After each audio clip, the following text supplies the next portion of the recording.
Hey guys, today I'm going to be talking about how I shot a movie last summer in a desert with a famous TikToker with over 13 million followers. And this is one of the funnest experiences. This was my last film I shot and directed in high school. And it was a lot of fun. It was a small crew. There's a ton of challenges and, well, I had a great time.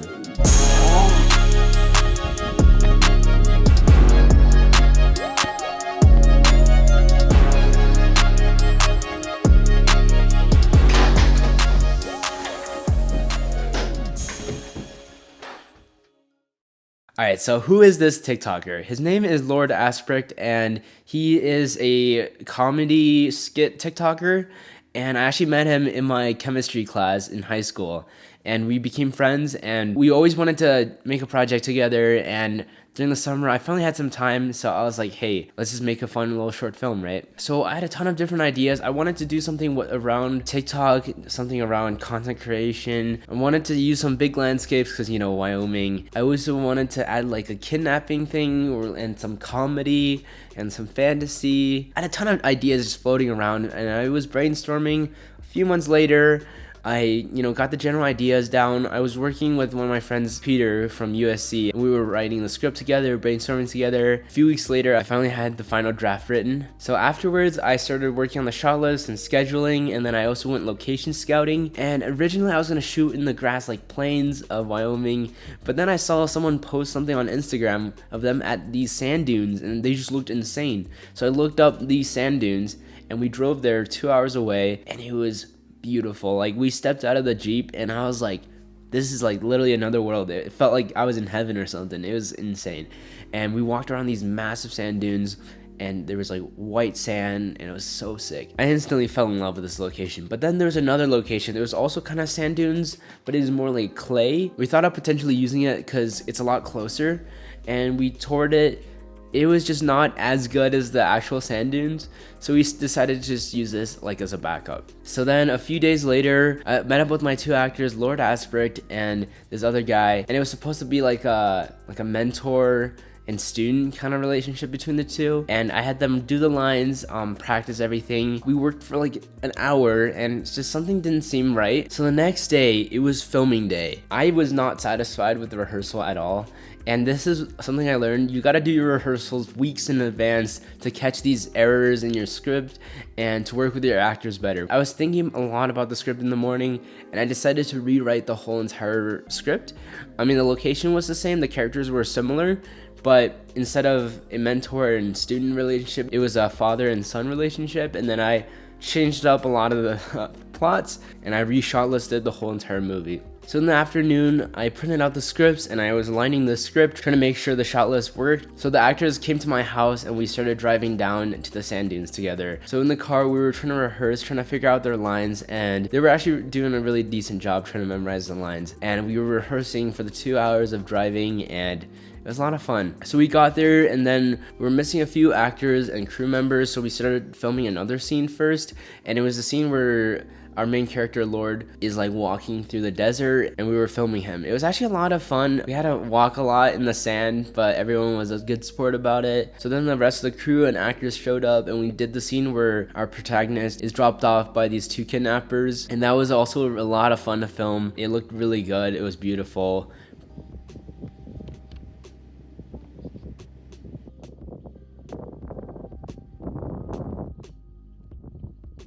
But then I realized the sun started going down behind the hill, which means we were losing light really fast. This got me a little anxious, and I was like, oh no, we're not gonna get this done.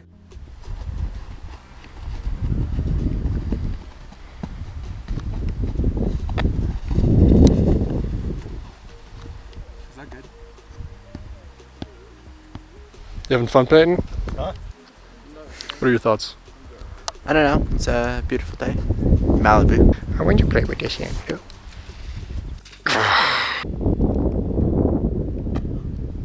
And there I go. Uh-oh.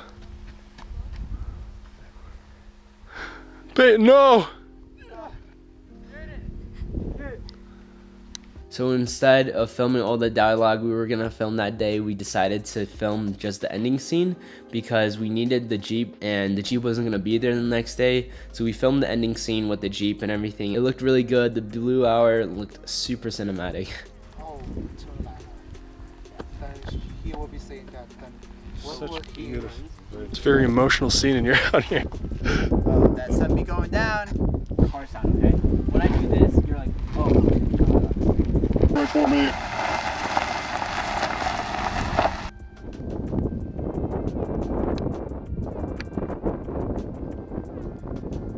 So that was it for the first day. We were driving back. It was really beautiful. The stars were all over the sky because there's like no noise pollution. There's a ton of wildlife on the way. There are like bats and owls and stuff. It was a really fun trip. So the next day in the morning, I was trying to like work on organizing all the footage and all the gear. And in the afternoon, we left to go film again. Today when we got there, the weather was beautiful. Everyone had their lines down. I was super excited to film. And I was getting ready. Then I realized in the audio recorder, we didn't have the SD card. The SD card was still inside my computer while I was syncing all the audio files. And that was an issue because this recorder right here only takes 64 gigs and below. And all the SD cards I had was over 64 gigs. So I was kind of panicking because without this SD card, we weren't going to be able to capture audio for the day. And that would have been bad.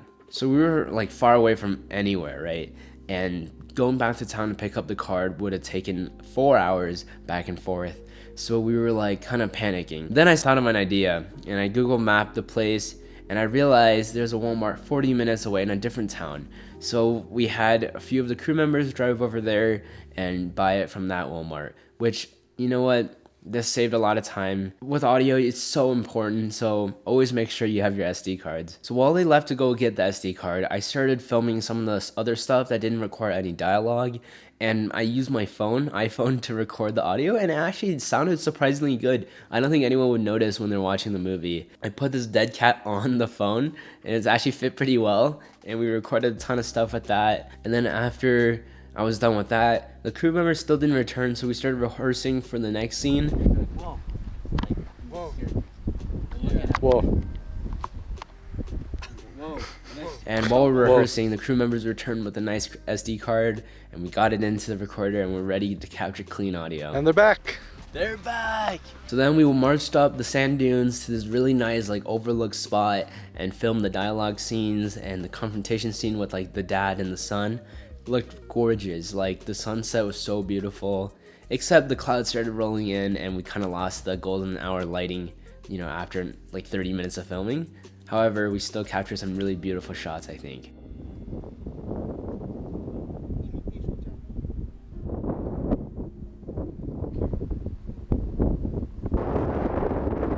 So after filming the stuff on top of the hill, we decided to go down the hill to refilm some of the ending shots because I wasn't really satisfied with the performance yesterday, but it was too dark and we couldn't make it look good. So we decided to just, you know what, stick with what we had yesterday. And then again, the drive back was a lot of fun. We were blasting music and just having the time of our lives.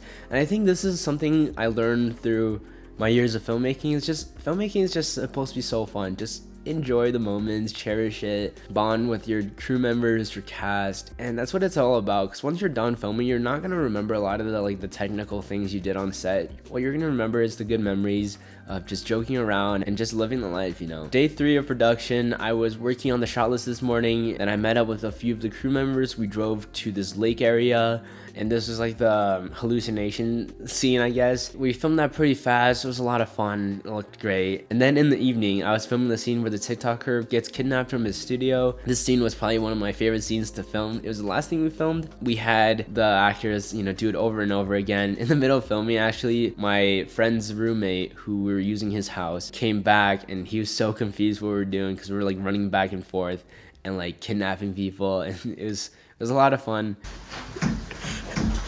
Mommy! What? Oh. What happened?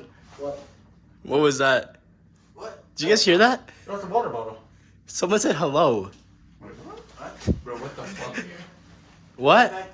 Whoa, what's up? Hello? We're filming a project in here. Oh, okay. Hi, Cody. Is that your roommate? Yeah. What the? Mommy!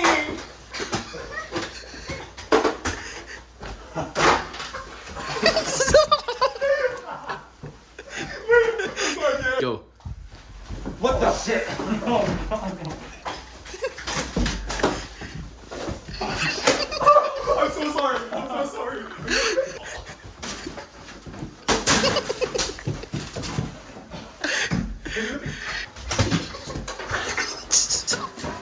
Lord.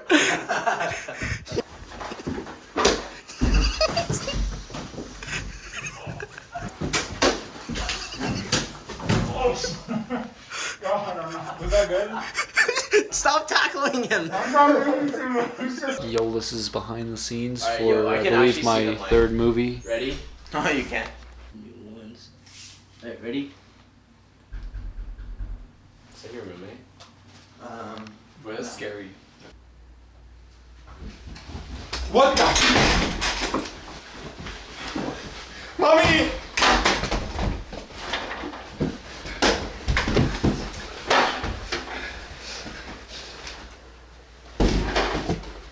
Go.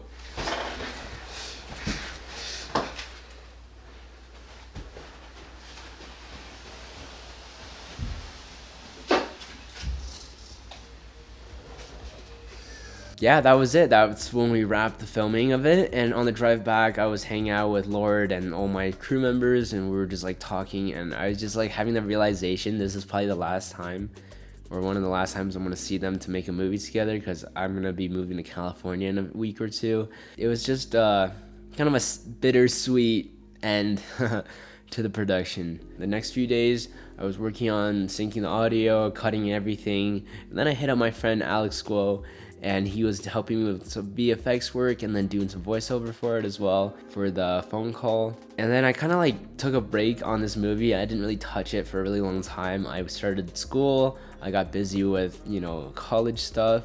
And then I was like, you know what, I gotta finish this movie. So a few months later, I hit up a lot of my USC filmmaking friends, and they were kind of helping me edit together, trying to get a picture lock. And then after a few weeks later, we got it done. And then on the last day of 2022, we released the movie, and it was finally shown to the world. And I think a lot of people enjoyed it. So I'm really happy I got the opportunity. I'm super grateful that I was able to work on this project with my friend Lord and a lot of my Wyoming friends, and just be able to have such a good time on set with everybody. It was just, you know, very memorable filming moment. So if you guys can take away anything from this video, it's just to like enjoy your filmmaking, and like I guess some practical advice: make sure you have your SD cards, and when you realize you don't panic, because there's always a solution behind every problem. You know what? Enjoy your filmmaking career. I think a lot of people do filmmaking and they start not having fun with it, and that's kind of when I don't think it's worth it anymore. So just make sure you're having fun and just create good art. Hope you guys enjoyed this video. Wish you guys the best luck on your future filmmaking endeavors. Peace out.